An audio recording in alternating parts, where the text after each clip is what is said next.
तो हेलो बच्चों, कैसे हैं आप सभी लोग। आप सभी का स्वागत है आपके अपने यूट्यूब प्लेटफॉर्म सियाराम क्लासेस पर। तो चलिए बच्चे स्टार्ट करते हैं। सामने लिखा हुआ है दिल्ली पुलिस कंप्यूटर स्पेशल। ऐसा नहीं है बच्चे, दिल्ली पुलिस के लिए भी है ये। सारे उन एग्जाम्स के लिए है जहां भी आपका कंप्यूटर पूछा जाता है। बेटा इसमें हम करा रहे हैं कंप्यूटर के 1000 प्रश्न, ठीक है, जिसमें हम जो है 300 प्रश्नों को खत्म कर चुके हैं। 300 से आगे आज हम बात करेंगे, ठीक है ना। तो जिसने भी मेरी पिछली क्लासेस नहीं देखी हैं बेटा कंप्यूटर से रिलेटेड, वो उन्हें देख सकते हैं। सारे के सारे जो एमसीक्यू हैं उसमें कहीं ना कहीं कुछ प्रीवियस ईयर्स के भी क्वेश्चन हैं, कुछ नए क्वेश्चन हैं, ठीक है ना। तो उनको बेहतर तरीके से बेटा हमें पढ़ना है। एक बार सारे बच्चे लाइव आ जाएंगे, ठीक है ना। लाइव आके अपनी अटेंडेंस लगवाएं बेटा फटाफट से। और जो बच्चे लाइव आ गए हैं वो उस सेशन को शेयर करेंगे फटाफट अपने फ्रेंड्स के साथ, ठीक है ना। तो भैया बात कर लेते हैं। आज हमारा ये 12वां भाग है बेटा। इससे पहले हमारे 11 पार्ट इसके आ चुके हैं, जिसमें हम 300 क्वेश्चंस को खत्म करा चुके हैं। उससे आगे आज हमारी जो है बात चलेगी। तो चलिए भैया निकाल लेते हैं 300 से आगे। लो साहब आ गया 301वां प्रश्न आपके सामने आ चुका है। 300 तक बेटा हम पहले कर चुके हैं, ठीक है ना। एक बार फिर देख लेते हैं। कंट्रोल के साथ एफ कुंजी, ये हमने बताया था आपको पिछली क्लास में। जब भी आप कंट्रोल प्लस के एफ दबाओगे, चाहे एमएस एक्सेल हो चाहे पावर पॉइंट हो, वहां बेटा बेटा वहां क्या खुल जाता है, वो फाइल मेनू खुल जाती है, ठीक है ना।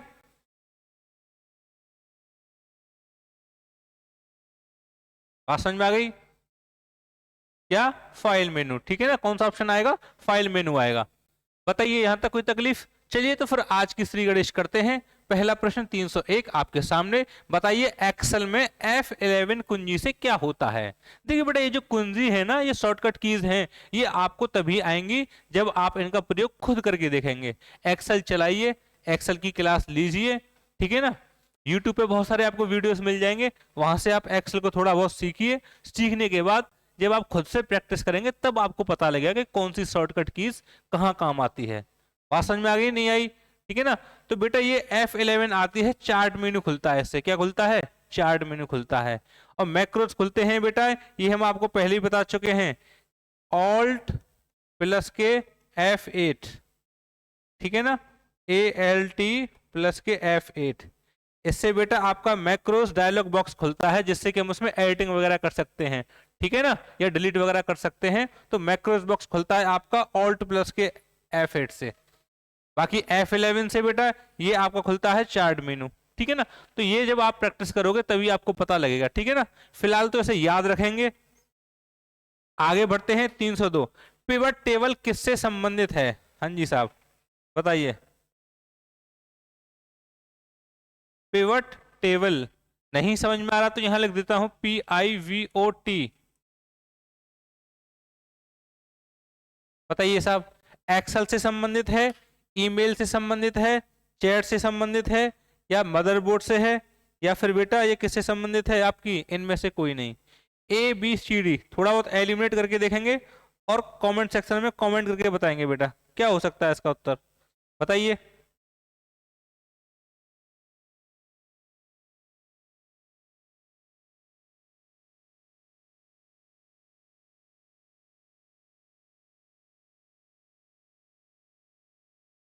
वेरी गुड बेटा। देखो जो लार्ज अमाउंट ऑफ डाटा होता है ना, उसको क्विकली समराइज करने के लिए हम इसका इस्तेमाल करते हैं पिवट टेबल का, जो कि आपकी एक्सेल से संबंधित है, ठीक है ना।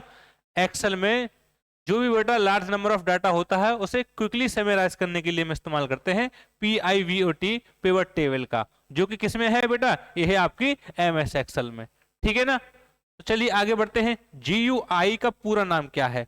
कई बार पहले भी आ चुका है, आसान है, बचपन से ही पढ़ते आ रहे हैं। ग्राफिकल यूजर इंटरफेस कहाँ है भैया? ग्राफिकल यूजर इंटरफेस, सी वाला ऑप्शन इज राइट, ठीक है ना। ये हम आपको बता ही चुके हैं। यूजर इंटरफेस, देखो जो भी स्क्रीन आती है, चाहे लैपटॉप की हो या मोबाइल की हो, उससे जब कोई यूजर, उसको चलाने वाला, उससे क्या करता है? इंटरेक्शन करता है बेटा, उसी को हम कहते हैं यूजर इंटरफेस। तो इंटरेक्शन कैसा है, अच्छा है या बुरा है, उसी को हम कहते हैं भैया कि हमारा जो यूजर इंटरफेस है वो बड़ा अच्छा है।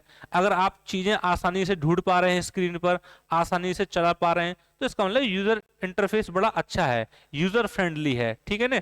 लेकिन अगर बेटा उसमें यूजर इंटरफेस ही ना हो, जैसे disk operating system DOS. DOS में तो भैया सब काला काला आता है, कुछ भी फाइल खोलनी है आपको कमांड देनी पड़ती है कि नहीं?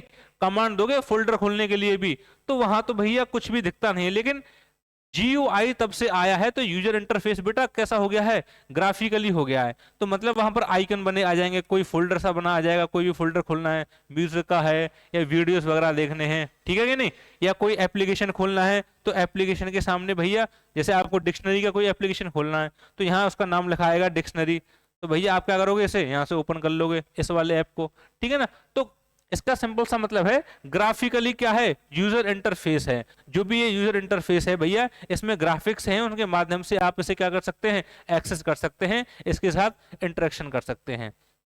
तो GUI का मतलब सिंपल सा यही है, ग्राफिकल यूजर इंटरफेस। चलिए आगे बढ़ते हैं। MICR, अच्छा प्रश्न है, पूछा गया है पहले भी एग्जाम में। क्या होती है बेटा इसकी फुल फॉर्म? MICR बताइए। Magnetic ink character recognition, magic ink code reader, mark ink write code, magnetic eject code reader, या इनमें से कोई नहीं। 304 प्रश्न आपके सामने, उत्तर आपको स्वयं देना है। बताइए बेटा क्या होगा, कमेंट सेक्शन में बताएंगे। MICR क्या है बेटा? ये MICR देखो कैसी टेक्नोलॉजी है, मैग्नेटिक इंक करेक्टर रिकॉग्निशन, ठीक है ना? ये आपकी जैसे चेक वगैरह होता है ना बैंक में, भैया आप चेक लेके गए पैसे लेने, तो आपको पता है चेक में देखो यहाँ तो अमाउंट वगैरह भरा जाता है, यहाँ आपका नाम नाम वगैरह लिखा रहता है, यहाँ कुछ नंबर से लिखे रहते हैं, 1 2, क्या लिखे रहते हैं बेटा? कुछ नंबर से लिखे रहते हैं, इधर देखो जैसे 1 2 3 4 कुछ ऐसे करेक्टर्स से होते हैं, ठीक है ना? तो ये करेक्टर मैग्नेटिक इंक से लिखे जाते हैं। और ये जो टेक्नोलॉजी है ना MICR, इसका काम ही क्या है कि ये भैया मैग्नेटिक इंक के जो करेक्टर होते हैं इनको क्या करती है, रिकॉग्नाइज करती है, ठीक है ना? तो भैया ये स्पेशल स्याही होती है जिससे लिखा जाता है, ठीक है ना? तो एक स्पेशल स्याही से लिखना जिससे कि हमारी MICR टेक्नोलॉजी उसे पढ़ ले। बात समझ में आई नहीं आई? जैसे आपका हो गया ये चेक, ठीक है ना? चेक लेके आप बैंक में जाते हैं तो वहां चेक नंबर जो आपका लगा रहता है उसी से पता लग जाता है भैया सारी कहानी, ठीक है ना? MICR magnetic ink character recognition, option A is right. चलिए नेक्स्ट देखते हैं 305। EBCD क्या है भैया? EBCD IC, अच्छा है पहले भी आ चुका है। EBCD IC का पूरा नाम क्या है बताइए भैया? तो पूरा याद करें ना करें लेकिन इतना जरूर याद कर लें, एक्सटेंडेड बाइनरी कोड, ठीक है ना? Extended binary code decimal interchange code, ठीक है ना? EBCDIO, extended, E for extended, B for binary, C for code, D for decimal, I for interchange और C फॉर कोड, ठीक है ना? बात समझ में आ गई? EBCDIC की full form, option B is right. चलिए भैया अगला देखते हैं, 305 से आगे चलते हैं 306, और ये हो गया यहाँ से बड़ा, और ये आगे हम 306 आपकी नजरों के सामने। बताइए बेटा उत्तर क्या होगा इसका? VDU का पूरा नाम क्या है?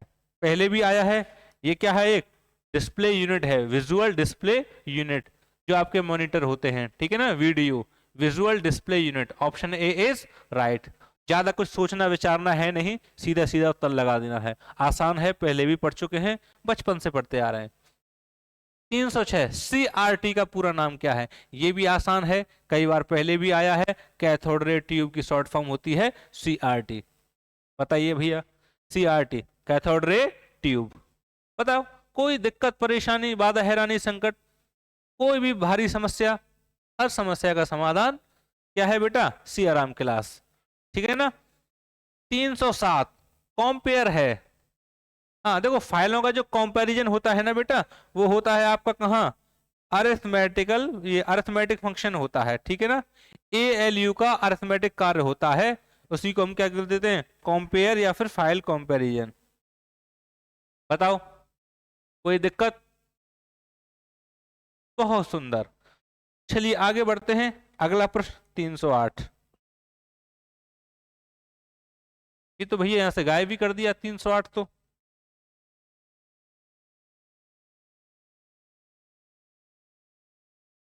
चलिए 320 तक देख लेते हैं, उससे आगे अगली क्लास में देखेंगे। 314 बताओ भैया। सीडीज, अच्छा सीडीएस नहीं है बेटा, ये क्या है? ये है आपका सीडीज। क्या है? सीडीज। ये सिंपल आपका सीडी है।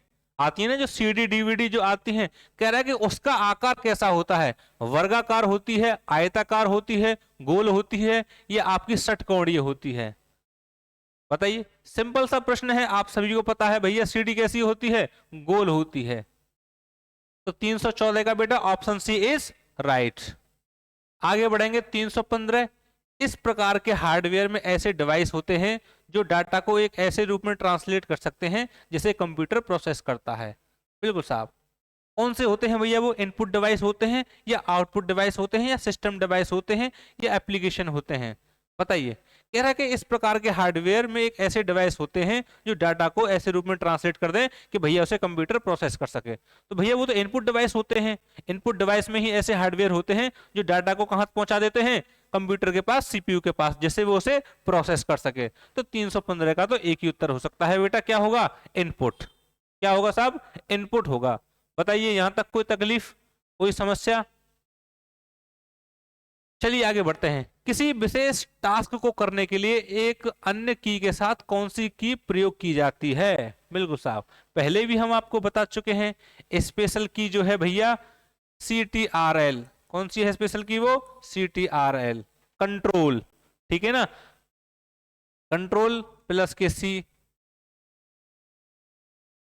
कंट्रोल प्लस के F। जितनी भी शॉर्टकट कीज हैं उसमें मोस्टली बेटा कंट्रोल का इस्तेमाल करते हैं कि नहीं करते हम? X। बताओ, करते हैं कि नहीं करते? तो उत्तर बेटा इसमें क्या हो जाएगा? ये हो जाएगा आपका कंट्रोल। कंप्यूटर को हम बंद करने के लिए भी, रीस्टार्ट करने के लिए भी कंट्रोल प्लस F4 दबाते हैं। CTRL प्लस के F4।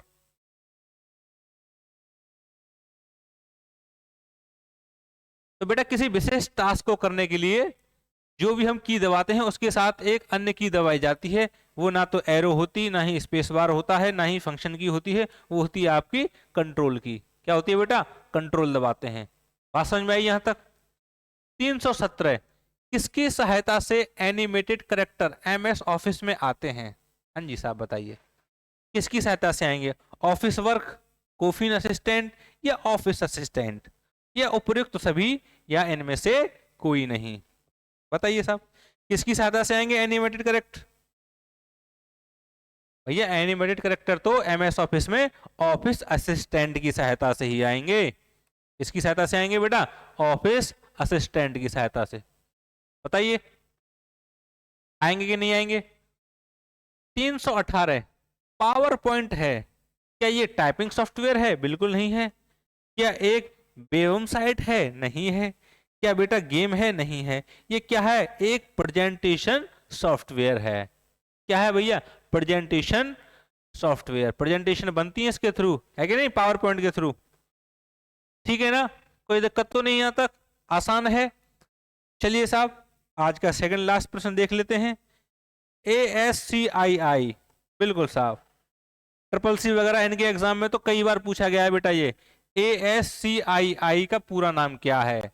ABCDE, 5 ऑप्शन आपकी नजरों के सामने, उत्तर आपको स्वयं देना है। बताइए बेटा क्या होगा? ASCII American standard code for information interchange, या American source secret intelligence informer? Option C है आपका अमेरिकन सीक्रेट क्राइम इंफॉर्मेशन, या option D American subject code information in charge, या फिर आपका ऑप्शन डी इनमें से कतई नहीं, कोई नहीं? बताइए बेटा क्या होगा? कमेंट सेक्शन में बताएंगे, कमेंट करके सारे बच्चे गैस करके देख सकते हैं, और थोड़ा सा इसमें एलिमिनेशन मेथड भी लगा के देख सकते हैं। बताइए भैया, लगाइए अपने अपने घोड़े दौड़ाइए। क्या हो जाएगा इसका उत्तर? इसका उत्तर हो जाएगा बेटा ऑप्शन ए।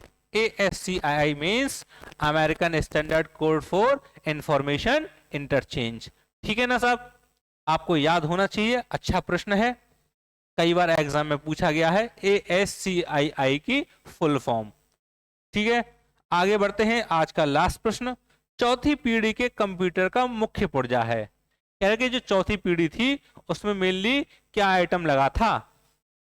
तो आप सभी जानते हैं फर्स्ट पीढ़ी के जो कंप्यूटर थे उसमें क्या थे भैया, उसमें थे आपके बाल्ब, या हम बोल सकते हैं सीआरटी, बाल्ब या फिर सीआरटी, कैथोड रे ट्यूब।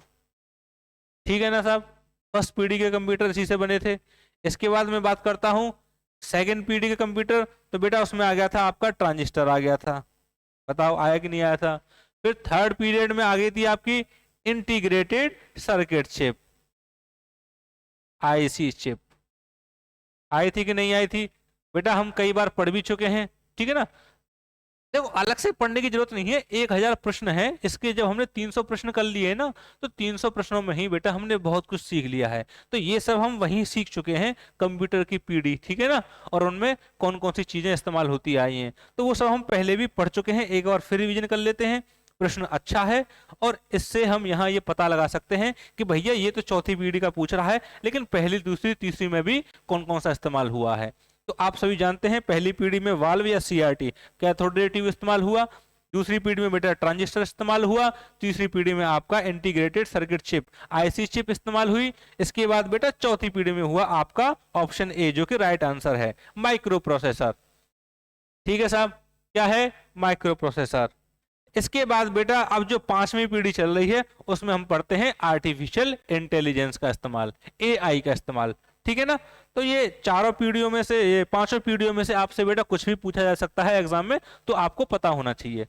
ठीक है साहब, बताइए यहां तक कोई तकलीफ, कोई दिक्कत। देखो अगला प्रश्न 321 भी देख लेते हैं, इसी से मिलता जुलता आ गया भैया, बाल्ब पूछ रहा है, बताइए वाल्व कौन सी पीढ़ी में इस्तेमाल हुआ था। बताओ बेटा, अभी मैंने बताया है बाल्ब या सीआरटी कौन सी पीढ़ी में इस्तेमाल हुआ था, बताओ कौन सी पीढ़ी में इस्तेमाल हुआ था बाल्ब। तो बेटा अभी मैंने बताया, वेरी गुड, कौन सी में, पहली पीढ़ी में। हुआ कि नहीं हुआ बताओ। इसके बाद बात कर लेता हूं मैं, कंप्यूटर द्वारा प्रोड्यूस किया गया परिणाम है। कंप्यूटर बेटा किस, जो परिणाम देता है उसको हम क्या कहते हैं, डेटा, मेमोरी नहीं, आउटपुट। क्या कहते हैं भैया, कंप्यूटर जो भी हमें परिणाम देता है, देखो कंप्यूटर सिंपली बेटा जो भी इंफॉर्मेशन लेता है, जो भी डाटा लेता है उसको हम बोलते हैं बेटा इनपुट। उसके बाद वो उस पर काम करता है, उसे प्रोसेस करता है, ठीक है ना, उसके बाद जो भी हमें देता है वो, उससे हम कहते हैं आउटपुट। ठीक है ना, बताओ यहां तक कोई दिक्कत, 322 तक। ठीक है साहब, बाकी देखो 320 से लेके 340 तक हम जो है अगली क्लास में पढ़ेंगे। यहां तक कोई समस्या, कोई दिक्कत रही हो तो आप मुझे बताएं कमेंट सेक्शन में कमेंट करके। उम्मीद है बेटा आपको ये क्लास ठीक लगी होगी, कोई दिक्कत है तो आप मुझे कमेंट सेक्शन में बता सकते हैं। अब नहीं बता पाए तो अगली क्लास में बता सकते हैं, तब भी नहीं बता पा रहे हैं तो भैया आप जो है हमारे जो ईमेल एड्रेस है चैनल का, उस पर भी हमें कमेंट करके बता सकते हैं। ठीक है ना साहब, तो उम्मीद है बेटा ये क्लास आपको समझ में आई होगी, पसंद आई होगी, और अगर अच्छी लगी है तो आपको, आपका जो पहला नैतिक धर्म है वो है आपको इस क्लास को लाइक करना और अपने दोस्तों को इसे शेयर करना। और अगर आप नए हैं इस चैनल पे तो भैया सबसे पहले आपको चैनल को करना है सब्सक्राइब, उसके बाद दबानी है घंटी, जिससे हमारी जो नई वीडियोस आती हैं उनका नोटिफिकेशन आपको समय से मिलता रहे। बताओ है कि नहीं, तो ये सब हमें काम करने हैं, बाकी तो भैया आपको पढ़ते जाना है और आगे बढ़ते जाना है। तो आज बेटा हमने जो है अपना 320 तक खत्म कर लिया है, इससे आगे पढ़ेंगे हम अगली क्लास में। तब तक मैं आपसे लेता हूं विदा। बहुत सुंदर, कोई समस्या नहीं है ना, वेरी गुड। तो भैया हम आपसे लेते हैं विदा, मस्त रहिए, स्वस्थ रहिए, यहाँ रहिए, इलाहाबाद रहिए, गाजियाबाद रहिए, जहाँ रहना है वहां रहिए। ठीक है ना, मजे से आराम से अपना रहेंगे, सर्दियां बहुत हैं, कपड़े वपड़े पहन के रहें। हम तो थोड़ा अंदर पढ़ाते हैं तो हमारी टेंशन ना लें, हम तो शर्ट में भी कंफर्टेबल हैं। ठीक है ना साहब, ठीक है जी, चलिए मैं अब आपसे विदा लेता हूं। हाँ बिल्कुल बिल्कुल कराएंगे, कराएंगे, ठीक है ना। चलिए अब हम बेटा आपसे विदा लेते हैं, धन्यवाद, शिवरात्रि और जय हिंद।